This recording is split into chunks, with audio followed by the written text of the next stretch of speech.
Okay মোৰ সৈতে আছে বৰ্তমান আমাৰ অসমত বৰ্তমান ট্ৰেণ্ডিং চলি আছে এগৰাকী সুন্দৰ ছোৱালী তথা ভাল গায়িকা মানমিতা মিত্ৰ আৰু আজি অনুপম দাৰ ষ্টুডিঅ'ত আমি সকলোৱে আছোঁ আজি সুন্দৰ এটা গীত আজি এটা মুকলি হৈছে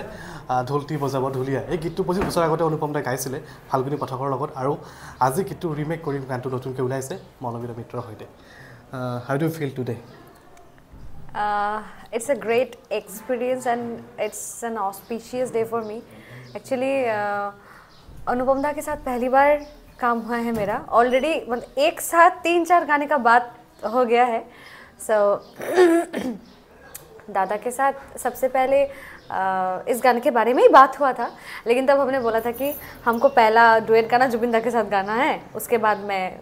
सभी आर्टिस्ट के साथ गाऊंगी. लेकिन हमको उस टाइम में मालूम नहीं था कि ये अनुपम दा वो अनुपम दा मतलब अनुपम शोई क्या है अनुपम दा. सो मतलब ना बूझ कर ही मैंने ऐसे बोल दिया था. फिर जाके जब हम दादा से मिले आए फिर दादा ने हमारे लिए मतलब मेरा जो ख्वाहिश था जुबिन दा के साथ गाने का दादा ने ही मेरे लिए गाना बनाया जुबिन दा के साथ. एंड वो गाना का डबिंग सबसे पहले हुआ है और उसका शूटिंग बाकी है. सो दैट्स वाई ये गाना अभी तक नहीं आया है. लेकिन ढोलती बजा वो धुलिया ये जो गाना है ये गाना बहुत फास्ट काम हुआ है. और सबसे बड़ी बात दादा को तो बिहू सम्राट भी बोलते हैं यहाँ पे लोग. सो दादा के पास से बहुत कुछ सीखने को मिला है और आगे चलकर रॉ बिहू भी दादा अरेंज कर रहे हैं मेरे लिए. So I am blessed today and it's a blessed day for मी.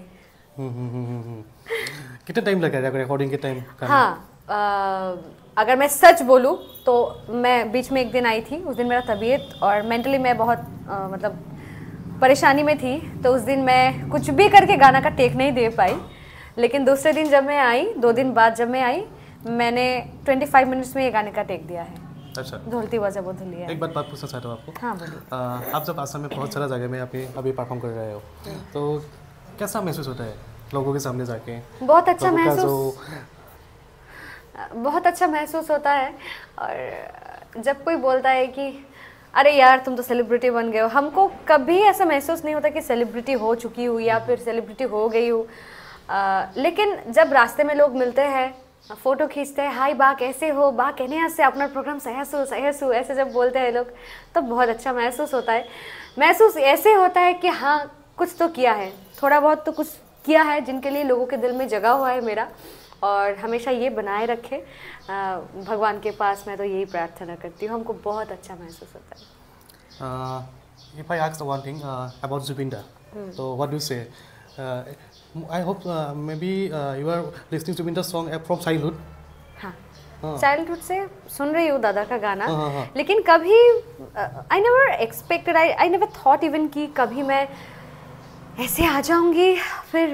दादा के गाने के लिए मुझे लोग इतना प्यार देंगे. और अभी फ़िलहाल सिर्फ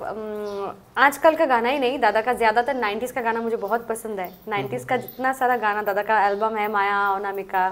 ऐसे जितने सारे एल्बम्स हैं ये मेरे बहुत पसंद का है.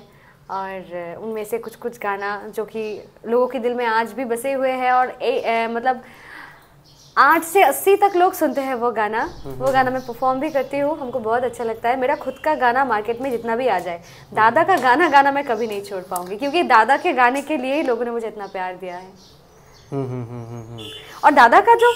मतलब जैसा गाना दादा ने गाया है ना मुझे तो लगता है वैसा गाना फिर से कभी नहीं आएगा. कोई कंपोज ही नहीं करेगा शायद. अभी नया गाना आ रहे हैं वो भी सुनने में अच्छा लगता है. लेकिन उस ज़माने का जो गाना है 90s का ज़माने का जो गाना है उस गाने में जो मेलोडी है वो आजकल के गाने में बहुत कम मिलता है. सो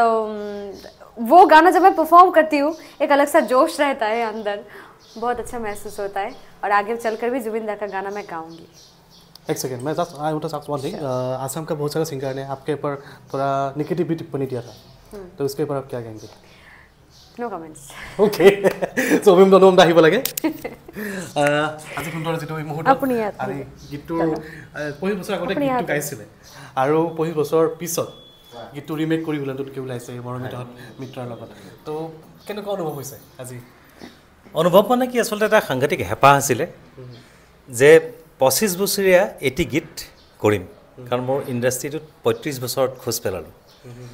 অসমীয়া ইণ্ডাষ্ট্ৰিত. গতিকে 25 বছৰীয়া এটা চেলিব্ৰেশ্যন কৰিব পৰাকৈ গীত এটা কৰিম আৰু সেই চিলেকশ্যনটো আচলতে মই এইখিনি সময়ত ধন্যবাদ জ্ঞাপন কৰিব লাগিব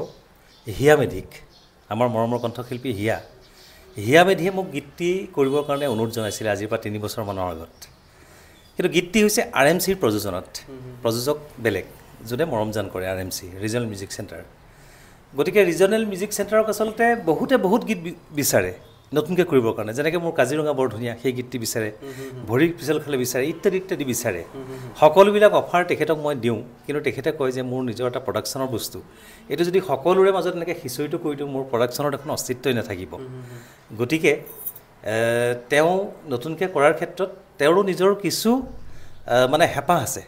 গতিকে সেইকাৰণে বেলেগক গীতবিলাক দিবলৈ অকণমান টান পায় বা টান পোৱাটো স্বাভাৱিক নিজৰ এটা সম্পত্তি পটককৈ দিবলৈ দিগদাৰো হয় কিন্তু এই গীতটিৰ ক্ষেত্ৰতো মই তেখেতক অনুৰোধ জনাইছিলোঁ কিন্তু তেখেতে ক'লে যে চোৱা এই গোটেই গীতবিলাক যদি এনেকৈ দি থকা যায় তেতিয়াহ'লে মোৰ প্ৰডাকশ্যনৰ এখন অস্তিত্বই নাথাকিব তেতিয়া মই হিয়াক কথাটো ক'লোঁ তাৰপাছত যেতিয়া 25 বছৰৰ কথাটো ভবাৰ পাছত এই গীতটিয়েই মোৰ মনৰ মাজলৈ আহিলে যে এই গীতটি নতুনকৈ কৰিলে কাৰণ এই গীতটি আমাৰ অসমৰ ছিংগাৰে গোৱা নাছিলে মুম্বাইৰ ফাল্গুনী পাঠকে গাইছিলে এটা ভাৰ্চন আৰু মেল ভাৰ্চনটো গাইছিলে দুটা বেলেগ গীত একেটা ট্ৰেকতে একেটা সুৰতে কথা বেলেগ এটা গাইছিলে মুম্বাইৰ চানে গতিকে সেই সময়ত মই মুম্বাইৰ চান ফাল্গুনী পাঠক কে সদনা সৰগম বা মহালক্ষ্মী আয়াৰ জাভেদ আলী এনেকৈ বহুতো শিল্পীক গীত গোৱাইছিলোঁ তাৰ মাজতে অসমীয়া গীতত প্ৰথম ভুমুকি মাৰিছে মোৰ সেই কিছু গীতত মুম্বাইৰ আৰ্টিষ্টসকলে বলিউডৰ আৰ্টিষ্টে গতিকে এই গীতটি ফাল্গুনী পাঠকে গাইছিলে চানে গাইছিলে গতিকে এই গীতটি মই নতুনকৈ কৰাৰ যে এটা হেঁপাহ জাগিল সেইটো তাৰমানে মই হিয়াৰ কাৰণে গানটো কেনেকৈ কৰিম সেইটো এটা ৰেডি কৰিয়ে আছিলোঁ কিন্তু তাত দুইজনে ডুৱেট গোৱাৰ কথা নাছিলে চ'ল' কৰাৰ কথা আছিলে আৰু তাতে এটা মেল পাৰ্ট থাকিব কিন্তু বেলেগ সুৰৰ হ'ব তেনেকৈ অলৰেডি মই সেই ক্ৰিয়েশ্যনটো কৰিয়ে আছিলোঁ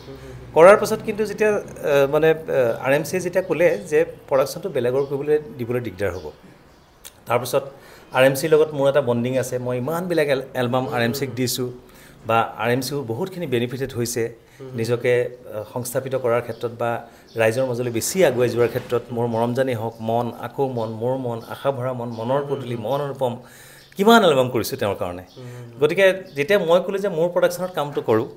আৰু মোৰ হেঁপাহ আছিলে গীতটি গোৱাবৰ কাৰণে একচুৱেলি মুম্বাইৰ এগৰাকী কণ্ঠশিল্পীক গতিকে মই তেতিয়া ভাবিছিলোঁ নেহা কাক্কাৰক গীতটো গোৱাম আৰু আইদাৰ মই সুনিধি চৌহানক গোৱাম নহ'লে সেইটো মোৰ হেঁপাহ আছিল দেই কিন্তু সেইটো সম্ভৱত হৈ নুঠিল মই সেইটো কাৰণে গৌতম চক্ৰৱৰ্তীৰ লগতো বহুতখিনি কথা বতৰা পাতিছিলোঁ ভেদ বুলি কওঁ আমাৰ গৌতম চক্ৰৱৰ্তী প্ৰতিষ্ঠিত ছাউণ্ড ৰেকৰ্ডিষ্ট মুম্বাইত থাকে গতিকে তাৰ লগত মই কথা বতৰা পাতিলোঁ নেহাক কেনেকৈ কণ্টেক্ট কৰোঁ কি কথা কিন্তু ক'লে যে তেওঁলোক বেলেগ প্ৰডাকশ্যনত ইণ্ডিপেণ্ড টাইম এগ্ৰিমেণ্ট হৈ গৈছে গতিকে সেই প্ৰডাকশ্যন হাউচৰ লগত কথা পাতিব লাগিব সেইটো অকণ প্ৰক্ৰিয়াটো টান হ'ব কিন্তু মই ইমান যিহেতু 25 বছৰত ৰিলিজ কৰিম 25 বছৰ সম্পূৰ্ণ হৈছে ইমান সময়ো মই ৰৈ থাকিবও নোৱাৰোঁ আৰু ফাইনেন্সিয়েলি এটা হিউজ বাজেট হৈ যাবগৈ গতিকে গোটেইখিনি এফৰ্ডেবল মোৰ কাৰণে নহয় সেইকাৰণে গীতটি মই যিহেতু মৰমিতাৰ ভইচ এটা নতুন কনচেপ্টত মই শুনা পালোঁ যে নতুন ভইচ আৰু যিটোত মোক গীতটোত লাগে একচুৱেলি বলিউড এটা টন মই সেইটো কাৰণে বলিউডৰ আৰ্টিষ্ট বিচাৰিছিলোঁ কিন্তু তাৰ মাজত আহি গ'ল মৰমিতা মৰমিতাক মই আচলতে ছ'চিয়েল মিডিয়াত দেখা পালোঁ আৰু অমিত মোৰ বন্ধুৰ নিচিনা কাৰণ ৱেষ্ট বেংগলৰ বহুকেইজন মিউজিচিয়ানছে মোৰ লগত বহু বছৰ বজাইছে তাৰ মাজতে ৰাজা গুৰুং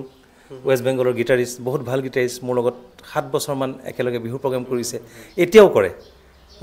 ৰতন সূত্ৰধৰ কিবৰ্ডিষ্ট এনেকৈ বহু কেইগৰাকী ঢোলক বাদক ছেক্সোফোন প্লেয়াৰ বহুত মানে ৱেষ্ট বেংগলৰ পৰা প্ৰথম মিউজিচিয়ান আনিছিলোঁ মই প্ৰথম চাউণ্ড আনিছিলোঁ মই অসমত গতিকে তেতিয়া মই ফুল ফ্লেজত যেতিয়া প্ৰগ্ৰেম কৰি থাকোঁ এতিয়াও কৰি থাকোঁ কিন্তু এতিয়া সেই সকলক কেতিয়াবা মাতোঁ বাৰু যি কি নহওক তেনেকৈ মোৰ অমিতৰ লগত এটা চিনাকি আছিলে মোৰ হাজবেণ্ড গতিকে ছ'চিয়েল মিডিয়াত যেতিয়া তেওঁক মই দেখা পালোঁ তেওঁৰ ভইচ শুনিলোঁ ষ্টেজত গোৱা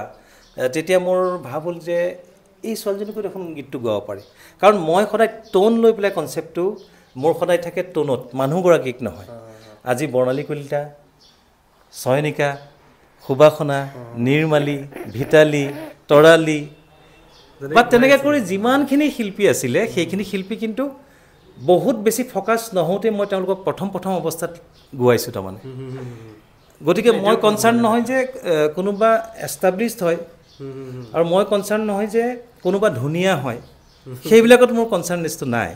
মোৰ কথাটো হৈছে কি যে গীতটোৱে প্ৰাণ পাব লাগিব কাৰণ চাওক বহু গীত আছে মই অন্ততঃ 300-400 গীত জুবিন গাৰ্গক গোৱাইছোঁ বা মুম্বাইৰ ইমান আৰ্টিষ্টক গোৱাইছোঁ অথচ মই নিজে কণ্ঠশিল্পী কিন্তু কি বিচাৰোঁ গানটোৱে যাতে প্ৰাণ পাওক মই গোৱাতকৈ কোনে গালে বেছি ভাল হ'ব মই সেইসকলক গোৱাওঁ গতিকে সেই ভইচটো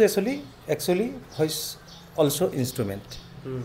কাৰণ যিহেতু ভইচৰ এটা টোন থাকে সেই টোনটো আমাক লাগে ভইচটো হৈছে ইনষ্ট্ৰুমেণ্ট গতিকে এটা নতুন ইনষ্ট্ৰুমেণ্ট আহিলে যেনেকৈ ব্যৱহাৰ কৰিবলৈ মন যায় যিকোনো মিউজিক ডাইৰেক্টৰৰ যিকোনো মিউজিক এৰেঞ্জাৰৰ যেতিয়া ৱৰ্ল্ডত যেতিয়া এটা নতুন মিউজিক টোন যেতিয়া আহে তেতিয়া আমাৰ মিউজিক ডাইৰেক্টৰবিলাকৰ সেই টোনটো ইউজ কৰিবলৈ মন যায় ঠিক তেনেকৈ মই সেই বলিউডি ফিল্ডটোত বিচাৰি থকা টোন এটা পালোঁ মৰ্মিতাক গতিকে গানটোত তাইক মই প্ৰপ'জেল দিলোঁ যে তুমি গোৱা তাইও ক'লে যে জুবিনদাৰ লগত এটা গীত কৰাৰ খুব হেঁপাহ আছে আৰু তাইও আহিল মোৰ ওচৰত যে জুবিনদাৰ লগত এটা গীত কৰিব পাৰি নেকি মই অতি কম সময়ৰ ভিতৰত জুবিনৰ লগত গীতটোও কৰিলোঁ সেই গীতটো ৰিলিজ কৰা নাই এই মনোবাসনা পূৰণ কৰিছে জুবিনদাৰ লগত মানে হেঁপাহ আছিল গোৱাৰ যে হেঁপাহ আছিল মোৰ এইটো দাদাই পূৰণ কৰিছে গতিকে এই গোটেই কথাখিনি লৈ আৰু সেইকাৰণে মই কৈছোঁ যে এই গীতটোৰ ক্ষেত্ৰত আচলতে মই বহুত অন্তৰেৰে ধন্যবাদ জ্ঞাপন কৰিম বিশেষকৈ আমাৰ মৰমৰ কণ্ঠশিল্পী একদম ভগ্নী নিচিনা হিয়া মেধিক গতিকে তাই এই গীতটো কৰাৰ ক্ষেত্ৰত একচুৱেলি তাইৰ কাৰণে কৰিব লৈছিলোঁ গীতটো কিন্তু এইটো পেটাৰ্ণত নহয় বেলেগ পেটাৰ্ণ আৰু প্ৰডাকশ্যনটো তাই নিজে কৰিলেহেঁতেন গতিকে প্ৰডাকশ্যনটো কেনেকুৱা হ'লহেঁতেন সেইটো এটা বেলেগ ধৰণৰ কথা কিন্তু মনত পেলাই দিয়াৰ ক্ষেত্ৰত এই গীতটোৰ লগত মই যুঁজ বাগৰ দি আছিলোঁ নহয় নতুনকৈ কৰিলে আকৌ কি হ'ব কি নাই কাৰণ মই হিয়াৰ কাৰণে গীতটো কৰিম সেইটো আছিলে তাৰপিছত সেই কথাটো বাদ পৰি গ'ল তাৰপিছত যেতিয়া মই ভাবিলোঁ যে নিজৰ প্ৰডাকশ্যনত কৰোঁ তেতিয়া সুৰেন্দ্ৰজীক মানে RMCৰ যি স্বত্বাধিকাৰ তেখেতক মই ক'লোঁ যে আপুনি গীতটো মোক কৰিবলৈ দিয়ক বেলেগক নিদিয়ে মোৰ এইটো ইমানখিনি প্ৰপাৰ্টি আছে আপোনাৰ লগত গতিকে কৈছে তুমি কৰাত মোৰ একো প্ৰব্লেম নাই আৰু তুমি কৰিলে এটা কোৱালিটিত কৰিবা ভিডিঅ' চিডিঅ' চব খালি ভাল হ'ব লাগিব যাতে গীতটিয়ে আগৰ যিটো মানদণ্ড আছে সেইটো যাতে বজাই থাকে আৰু অক্ষুণ্ণ ৰাখিব পাৰে যাতে সেইটো যাতে নিম্নগামী নহয় সেইটো চাবা গতিকে তেনেকৈ সুৰেন্দ্ৰজীকো মই বহুত ধন্যবাদ জ্ঞাপন কৰিছোঁ RMCৰ প্ৰযোজক গতিকে গীতটি আজি মুকলি কৰি দিছোঁ সকলোৰে কাৰণে এটা নতুন টেষ্টত নতুন ভাইবছত নতুন মিউজিকত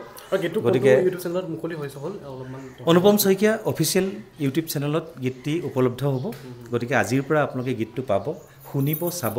নিজেও শুনিব নিজেও চাব আনকো দেখুৱাব শ্বেয়াৰ কৰিব লাইক কৰিব আৰু ডান্সো কৰিব সেইকাৰণে মই আজি এই গানটো প্ৰথমবাৰ মই যেতিয়া শুনিছিলোঁ দাদাক মই কৈছিলোঁ দাদা এইটো না বিয়া বাৰীত ডান্স কৰিবলৈ যে সকল গান क्या बोलते हैं उसको कि हम चलाते हैं ना शादी में जैसा गाना ये ऐसा वैसा डांस करने वाला गाना আৰু সেইকাৰণে আচলতে ডান্স কৰিব পৰা গান সেইকাৰণে মোৰ আজি উদ্বোধনী অনুষ্ঠানটোত মোৰ মানে